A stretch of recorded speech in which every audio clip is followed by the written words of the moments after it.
Čo vás napadne, keď počujete slovo konflikt? Bitie. Čiže dáme bitka, Peťko? Ešte. Čože? Bolesť. Ešte som niečo zabudla? Ohováranie. Super. Vy si povedali strašne veľa vecí, pravdepodobne ste sa s tým stretli. Kedy sa deje toto? Kedy sa to deje? Evka je milá, pokojná a láskavá. Má veľký cit pre individuality žiakov. Ona žiakom pozorne načúva a dokáže ich postrčiť tým správnym smerom, kam potrebujú. Hnev, smútok, to, čo ste teraz to sú áno, nejaké emócie, to, čo človek cíti, keď nie je spokojný, keď sa mu niečo deje.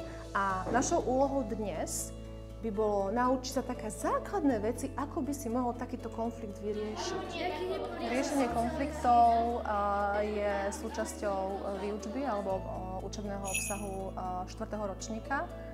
Zároveň ja si myslím, že je to perfektná téma, ktorú, keď sa dobre pojme, tak prinesie deťom zručnosť naozaj, ako si v tých reálnych situáciách konflikt vyriešiť. Vy by ste mali nájsť také riešenie, aby obaja boli spokojní.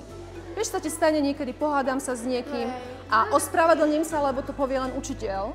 To tiež nie je úplne, že OK.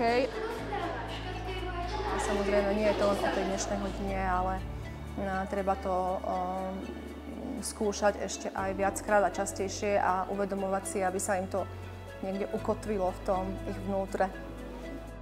Janka. Hnev. Ešte. Strach. Áno, zahambenie.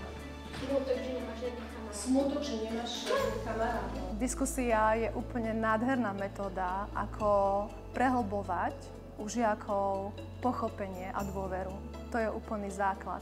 A keď sa naučia diskutovať, tak si budú vedieť vyriešiť konflikty, budú mať lepšie vzťahy a je to určite obrovská zručnosť, ktorú budú potrebovať vo vyšších ročníkoch a v živote všeobecne. Tomáš bol chlapec so žialenými očami a nekonečnou chuťou za dobrodružstvom. Jeho najlepší kamarát bol Igor, chlapec, ktorý mal starý nos v knihách. Igor mal vždy prášnik v perfektnom stave. Mal tam napríklad farebné perá, alebo neviditeľné pero a voňavú hubu. Pančelka Evka sa snaží ísť rôznymi metódami a je strašne tam empatická, čiže sa dokáže do nás cítiť. Vy ste si to dneska trošku skúsili, trošku ste sa oboznámili s tým konfliktom.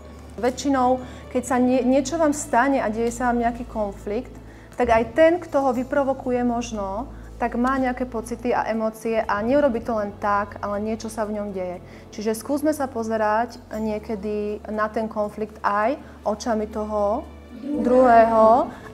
Pani učiteľka Radičová by sa mala stať učiteľskou osobnosťou Slovenska z jedného dôvodu. Je to pani učiteľka, ako by ste chceli pre svoje dieťa.